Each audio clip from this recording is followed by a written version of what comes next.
آج میں اس موضوع پہ بات نہیں کر رہا ہوں اس لیے کہ میرا دل نہیں مانتا کہ اللہ کے رسول نے جس شخصیت کا غم 1 سال مسلسل کیا، عام الحزن یا سنت الحزن آپ بچپنے سے سنتے آ رہے ہیں، تاریخ اسلام میں اور کوئی ایسی وفات یا شہادت آپ کو نہیں ملے گی کہ اس انداز سے اللہ کے رسول نے پورا 1 سال، تو کیا ہم صرف ایک رات کے 50 منٹ کی تقریر کے بعد یہ سمجھیں کہ ہم نے حق ادا کر دیا اس ذات کا جس کے لیے خود اللہ کے رسول نے کہا کہ میں نے ہر ایک کا حق ادا کر دیا بجز خدیجہ طاہرہ کے؟ تو ہمارا آج کا موضوع شہزادی ہی کے حوالے سے ہے تاکہ میں اس ثواب میں بھی شریک ہو جاؤں۔ کل کا دن جو گزر گئی کل، وہ شہزادی خدیجہ طاہرہ، شہزادی خدیجہ وہ ہیں کہ جو اسلام سے بہت پہلے سے ہی عرب میں طاہرہ کہلاتی تھی۔ یہ بہت بڑا لقب ہے، اسی سے آگے چل کے آیے تطہیر بنتی ہے، تو طاہرہ کا لقب شہزادی خدیجہ کا قبل اسلام بھی تھا۔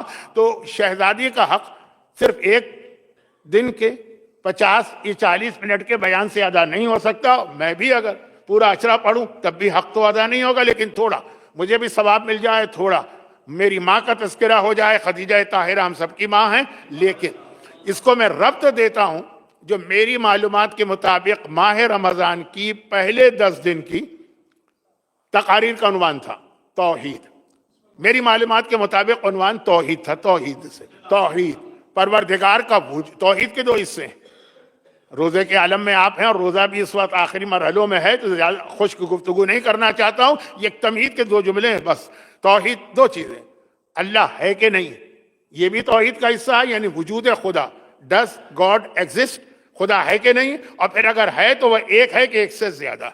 دونوں انداز سے قرآن اور حدیث نے، قرآن اور معصومین نے، ثقلین نے سمجھایا۔ کبھی وجود خدا کی دلیل دی کہ ہے خدا، اور کبھی یہ دلیل دی کہ ہے تو لیکن وہ ایک ہی ہے، لا شریک لا، اس کا کوئی شریک نہیں ہے، دونوں چیزیں۔ تو پہلے 10 دن آپ نے توحید کا بیان سنا ہوگا، توحید پہ قرآن بھی بول رہا اور بہت زیادہ بول رہا۔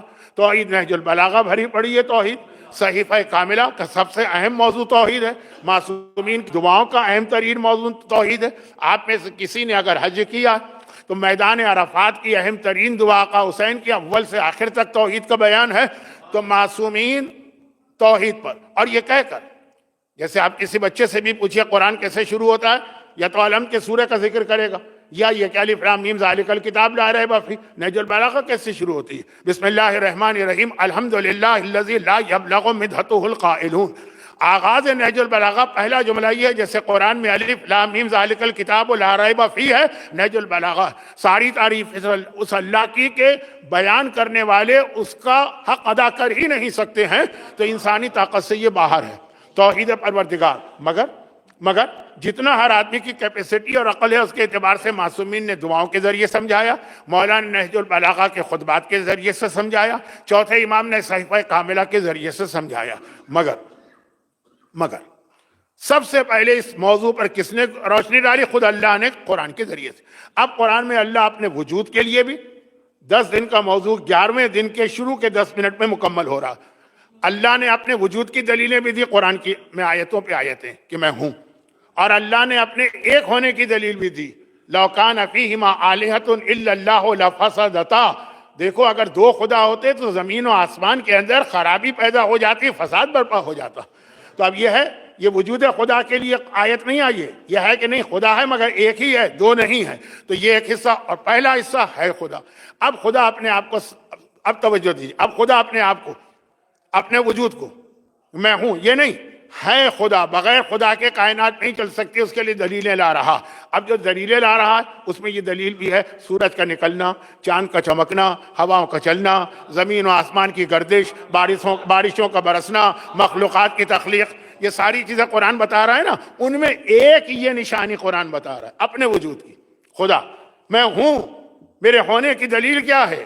دیکھیں کتنی عجیب نشانی ہے، کوئی سائنسی نشانی نہیں ہے، کوئی زمین اور آسمان کی باتیں نہیں ہیں، لیکن اللہ کی نگاہ میں اتنا اہم ہے۔ سورہ روم کی آیت، یہ وہ آیت ہے جو ابھی آپ تلاوت کریں گے، کیونکہ ماہ مبارک رمضان کی اہم ترین رات شب قدر کہلاتی ہے۔ اس کے اندر جو قرآن کے 3 سورے پڑھے جاتے ہیں، تلاوت کیے جاتے ہیں، سنے جاتے ہیں، ان میں سے ایک سورہ روم ہے، اس کی آیت نہیں۔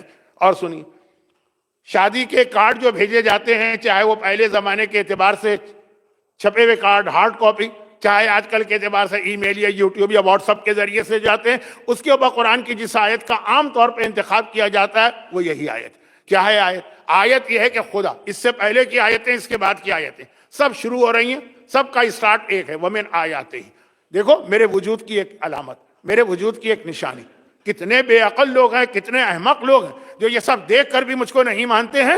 خدا سمجھا رہا ہے۔ اس سے پہلے کی آیتوں میں سورج چاند کا تذکرہ، اس کے بعد کی آیتوں میں ہوا اور بارشوں کا تذکرہ۔ یہ آیت کیا ہے؟ وَمِنْ آیَاتِهِ أَنْ خَلَقَ لَكُم مِّنْ أَنفُسِكُمْ أَزْوَاجًا۔ دیکھو خدا کے وجود کی ایک نشانی یہ ہے کہ اس نے تمہارے لیے بیویوں کو پیدا کیا۔ عورت کی خلقت، عورت کی کریشن، عورت کا وجود، عورت کی تخلیق، قرآن اللہ کے وجود کی نشانی قرار دے رہا ہے کہ اللہ کے ہونے کی ایک نشانی ہے۔ وَمِنْ آیَاتِهِ، اللہ کی نشانیوں میں یہ ہے کہ ان خلق لکم من انفسکم ازواجا، اللہ نے تمہارے لیے بیویاں بنائی، اور عجیب لفظ ہے، تمہارے لیے تم میں سے بیویاں بنائی۔ یہ کیا مطلب تم میں سے کا مطلب؟ دیکھیے حوروں کے ساتھ ٹائم گزر سکتا ہے، زندگی نہیں گزر سکتی۔ جنت میں حوریں ملیں گی نا، مگر حوریں انسان نہیں ہیں، وہ الگ ہے، تو ان کے ساتھ وقت گزارا جا سکتا ہے، کچھ اچھا سیر و تفریح کا وقت، کچھ اچھا پلیجر کا ٹائم، لیکن زندگی نہیں گزرتی ہے۔ زندگی اسی کے ساتھ گزرتی ہے جو تم جیسا انسان ہو۔ تو اللہ نے تمہارے لیے تم جیسی بیویاں بنائی ہیں، لیکن رکی اب یہاں پہ ایک بہت بڑا مسئلہ آ گیا جس کو میں چھیڑنا نہیں چاہتا، نہ ضرورت ہے، نہ وقت ہے، نہ اس مجمع کے لیے یہ موضوع مناسب ہے۔ وہ یہ ہے کہ قرآن کریم نے ایک طرف ارشاد فرمایا وَمَا خَلَقْتُ الْجِنَّ وَالْإِنسَ إِلَّا لِيَعْبُدُونِ، ہم نے انسانوں کو کیوں پیدا کیا؟ تاکہ وہ میری عبادت کریں۔ عبادت کے لیے کہا نا، انسان کیوں پیدا ہوا؟ عبادت۔ یہاں خدا کہہ رہا ہے لیکن عورت کیوں پیدا کی گئی؟ لِتَسْكُنُوا إِلَيْهَا، عورتوں کو ہم نے اس لیے بنایا تاکہ لِتَسْكُنُوا إِلَيْهَا، وہ تمہیں سکون پہنچائیں۔ انسان کو پیدا کیا اپنی عبادت کے لیے، کہا کہ عورت کو اس لیے پیدا کیا تاکہ لِتَسْكُنُوا، سکون، وہ تمہیں سکون پہنچائیں۔ وَجَعَلَ بَيْنَكُمْ مَوَدَّةً وَرَحْمَةً، اور سکون نہیں آ سکتا جب تک کہ تمہارے درمیان محبت کا رشتہ نہ ہو۔ اگر تمہاری جوتی ہو اور اس کا سر ہو، تمہارا تھپڑ ہو اور اس کا گال ہو، تو سکون تو نہیں آئے گا نا۔ تو کہا کہ سکون کے لیے پیدا کیا، وَجَعَلَ بَيْنَكُمْ، اور اس لیے تم دونوں کے درمیان مودت۔ کتنا بڑا لفظ ہے مودت، کتنا بڑا لفظ ہے مودت، اہل بیت کے حوالے سے آتا ہے۔ یہاں کہا کہ نہیں، ہم نے تمہارے درمیان مودت پیدا کی، وہ رحمت اور رحمت پیدا کی ہے۔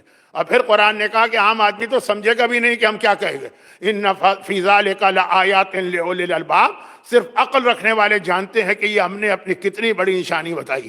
اب یہاں پہ دیکھیے، سب سے پہلی بات جو توجہ ہے وہ یہ ہے کہ بیویوں کو کیوں بنایا گیا؟ تاکہ سکون ملے۔ ادھر قرآن کہہ رہا ہے ہر انسان پیدا ہوا تاکہ میری عبادت کرے، یہاں کہہ رہا ہے کہ عورتیں کیوں پیدا کی گئیں؟ تاکہ تمہیں سکون دے۔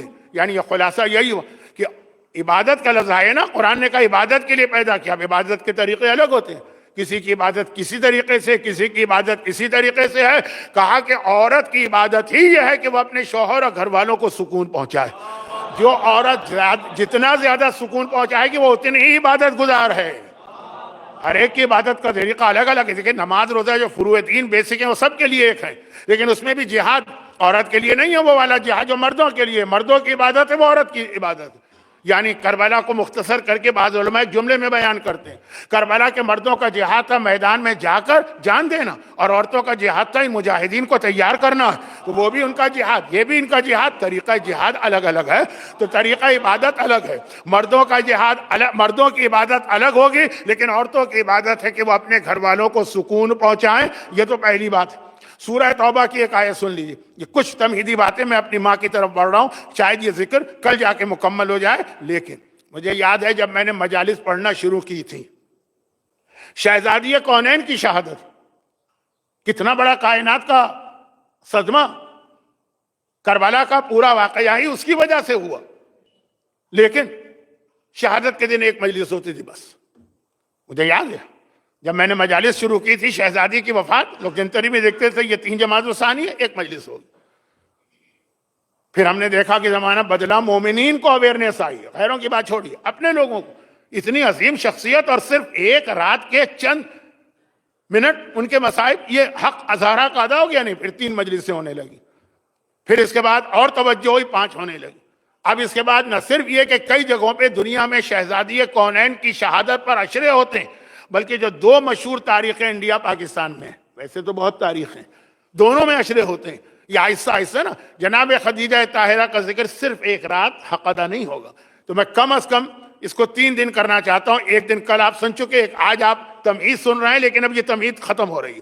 آئیے، کیا قرآن نے کہا بیویوں کو کیوں پیدا کیا؟ تاکہ تمہیں سکون پہنچائے. ایک سورہ توبہ کی ایک آیت ہے، میں آج کی تقریر کو دیکھ رہا ہوں ذرا سے خشک ہو رہی ہے، لیکن بس اس کو اب ذرا آسان کرتا ہوں. سورہ توبہ کی ایک آیت ہے، سورہ توبہ کی آیت ہے کہ خذ من اموالہم صدقہ. اے رسول جب یہ تمہارے پاس زکوٰۃ وغیرہ لے کے آئیں، اسی آیت پر عمل ہوتا ہے. جب آپ کسی مرجے کو خمس دیتے ہیں تو اس رسید پر آپ کے نام کے بعد آخر میں یہی آیت پہ عمل ہو رہا ہوتا ہے. اس کے اندر آپ کا نام ہوتا ہے، رقم ہوتی ہے، آگے وضاحت ہوتی ہے کہ یہ زکوٰۃ ہے، خمس ہے، سہم امام ہے، سہم سادات ہے، فطرہ ہے، اور پھر آپ کے حق میں دعا ہوتی ہے. یہ رسید پہ چھپا ہوا ہے. پیغمبر کو اللہ نے سورہ توبہ میں حکم دیا ہے کہ ان لوگوں سے زکوٰۃ لو اور پھر ان کے لیے دعا کرو پلٹ کے. یہ زکوٰۃ دیں گے تمہیں تو تم اس کے حق میں دعا کرو. بہت سے لوگ آج کل بھی خمس کو نہیں مانتے ہیں تو دینے کو تیار نہیں. قرآن کہہ رہا ہے کہ جو خمس لیتا ہے یعنی امام وقت ہوگا تو پلٹ کے تمہیں دعا کرے گا. ارے امام کی دعا کی خاطر تو آدمی اپنے آپ کو بیچ ڈالے تب بھی کوئی حیثیت نہیں ہے. یہاں یہ 100 روپے پہ 20 روپے، یہاں کا سکہ تو بہت بڑا ہے، 100 دینار پہ 20 دینار دیتے ہوئے جان نکلتی ہے. 20 دینار تو واقعاً بہت بڑا ہے، شاید جان نکلے بھی. لیکن دیکھو قرآن بتا رہا ہے اس کے بدلے میں فوراً کیا تمہیں ملے گا. فوراً، باقی برکتیں تو بعد میں ہیں. فوراً اے رسول ان کے حق میں دعا کرنا جب یہ اپنے واجبات تمہیں دینے جائیں. ارے واجبات ہم دے رہے ہیں، کون سا احسان کر رہے ہیں؟ تو ہم پر واجب ہے. کہا نہیں، اللہ ہو کے رسول ہو، واجبات بھی ادا کرو گے، پلٹ کے تمہارا شکریہ ادا کریں گے، تمہارے لیے دعا کریں گے. اس کے بعد قرآن نے کیا کہا؟ ان کے لیے دعا کرو کیونکہ تمہاری دعا سکنن لہم، ان کو سکون پہنچاتی ہے. رسول کسی کے لیے دعا کر دیں، اس سے زیادہ سکون کیا ہوگا؟ آپ کو کوئی مسئلہ پیش آتا ہے، آتے ہیں لوگوں کے پاس، ہم جیسے طالب علم، ہماری حیثیت کیا؟ ممبر پہ آ جاتے ہیں تو تھوڑا احترام بھی ملتا ہے، لیکن ویسے کیا حیثیت ہے؟ کہتے مولانا وہ مثلا فرض کیجئے کہ جاب کا مسئلہ، دعا کر دی. بچے نے آ کے کہا مولانا امتحان دیا ہے، دعا کر دی. کسی نے کہا بیٹیوں کی شادی نہیں ہو رہی ہے، دعا کر دی. یہ ماہ رمضان دعا کا بہت اہم مہینہ ہے. آج میں نے 2 آیتوں سے مجلس شروع کی ہے، ابھی میں دوسری والی آیت کو بیان کر رہا ہوں. پہلی والی آیت دعا کی، وہ انشاءاللہ کل اس کا بیان کھل کے ہوگا. تو کہا دعا کر دیجیے. کسی کے ہاں اولاد نہیں ہو رہی ہے کہ مولانا دعا کر دی. کسی کا کوئی ویزے وغیرہ کا مسئلہ اٹکا ہوا ہے، دعا کر دیجیے. ہم دعا ہی کر سکتے ہیں اور کیا کر سکتے ہیں؟ کہ نہیں، بس ایک سکون مل جاتا ہے کہ دعا ہو گئی. مومنین سے ہوتا ہے التماس سے دعا، ایک سکون ملتا ہے.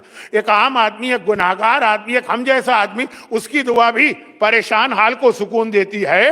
تو اگر اللہ کا رسول کسی کے لیے دعا کرے،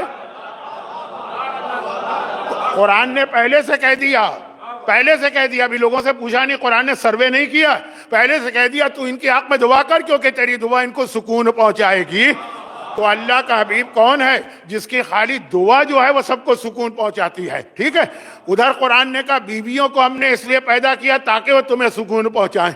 تو اب پیغمبر ساری کائنات کو سکون دینے والا ہے، خدیجہ طاہرہ خود رسول خدا کو سکون دینے والی ہے.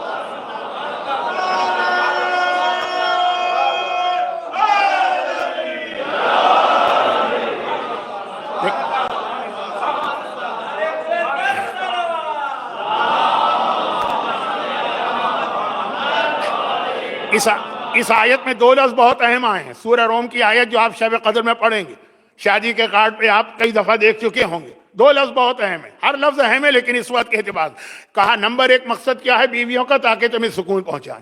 اب اللہ کا رسول جو کائنات کے لیے سکون لے کے آ رہا ہے، خدیجہ طاہرہ ہیں جو پیغمبر کو سکون دے رہی ہیں. اور اس کے لیے آپ وہ روایت سن لیجئے جو تمام ازواج رسول کی متفقہ روایت، تمام پیغمبر کے گھر کی تمام بیویاں وہ ایک بات کہتی ہے، اللہ کے رسول بہت ہی نرم تھے.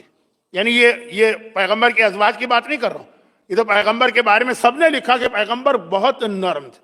اتنے نرم تھے کہ بعض اوقات مخلص صحابی ابو ذر و سلمان جیسے ذرا سے فرسٹریٹڈ ہو جاتے تھے کہ یا رسول اللہ یہ اتنی بدتمیزی کر کے گیا، یہ اتنی بد زبانی کر کے گیا، یہ اتنی بد اخلاقی کر کے گیا اور آپ نے کچھ بھی نہیں کہا.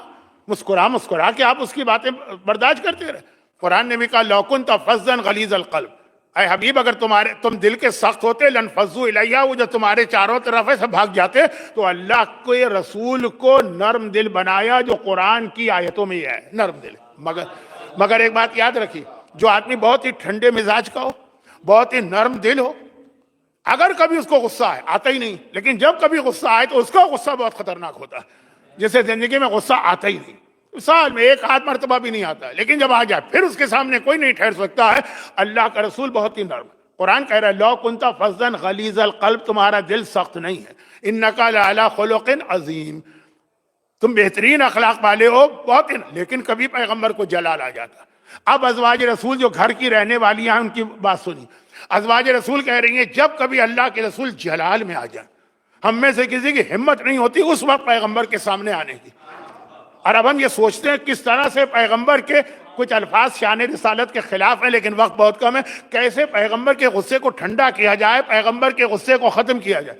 یہ ازواج رسول کی گواہی ہے. صحیح بخاری میں بھی ایک روایت اس سے ملتی جلتی آئی ہے، اور سب کہہ رہی ہیں کہ عام سی بات ہے، اس کے اندر کوئی اختلافی مسئلہ نہیں ہے. جب پیغمبر کبھی غصے میں جلال میں آ جائے کیسے ان کا غصہ ٹھنڈا کیا جائے. اب کہتی ہیں یہ ازواج رسول ایک نسخہ ہمیں مل گیا، ایک فارمولہ ہمیں مل گیا، ایک طریقہ ہمیں معلوم ہو گیا.